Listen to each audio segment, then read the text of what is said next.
प्यारे बच्चों, क्या इस क्वेश्चन को अब भी एक्स मान के बनाओगे क्या? नहीं भैया नहीं। कहता है 15 वर्ष बाद पुत्र की आयु अब वर्तमान में उसके पिता की आयु का अनुपात है 2:3। यानी ये पुत्र और पिता की कहानी कह रहा है दोस्त। पुत्र और पिता की कहानी बस इतना कह रहा है कि पुत्र का आयु हम लेते हैं 15 वर्ष बाद का, अब पिता का आयु लेते हैं हम वर्तमान, तो यह अनुपात हो जाता है 2:3। आगे बोलता है दोस्त कि 5 वर्ष पहले पिता की आयु पुत्र की आयु की क्या था भैया? 4 गुना था। यानी 5 वर्ष पहले हम जाते हैं, 5 वर्ष पहले तो पिता की आयु पुत्र की आयु की 4 गुना था। यानी ये 1 था भैया, तो कितना था? ये 4 था।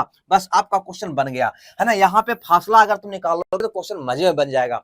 5 वर्ष पहले की कहानी है। यहाँ पे देखो पुत्र की अगर बात करोगे तो 15 वर्ष बाद का ये पुत्र का आयु है। अब 5 वर्ष पहले और गया तो टोटल 5 15 कितना हो जाएगा दोस्त? यहाँ पे फासला तो कहोगे 20 वर्ष का होगा। नहीं समझ में आया तो गौर से समझो। यहाँ पे देखो ये वर्तमान है, इससे तो 15 वर्ष बाद का आयु तुम ले रखा है यहाँ पे पुत्र का। अब 5 वर्ष पहले और जा रहा है यानी कि -5, यानी यहां से यहां तक का फासला 15 5 20 वर्ष का होगा या नहीं होगा? कहेंगे जी। यानी पुत्र का ये फासला कितना का हो गया? 20 का। अब पिता कितना हो गया? 5 का। बस हल कर दो। क्या करते हो? 3 से गुना का अंतर, तो 8 में से 3 गया, ये हो जाएगा अनुपाती का 5। अब बराबर हो जाएगा 20 चौ 80, 5 एकम 5, 80 में से 5 गया 75, है ना। अंतर निकालते हैं तो एक का वैल्यू क्या हो गया दोस्त? 15। हमसे पूछा पिता का वर्तमान आयु यानी पुत्र का भी वर्तमान आयु, तो पिता का वर्तमान आयु हो जाएगा दोस्त, यहाँ पे ध्यान देना, 15 या 45 वर्ष। पिता का आयु हो जाएगा 45 वर्ष, जो ऑप्शन ए में है। और अगर दोस्त कहीं पुत्र का आयु निकालोगे तो गौर करना, पुत्र का आयु हो जाएगा 1 का वैल्यू 15,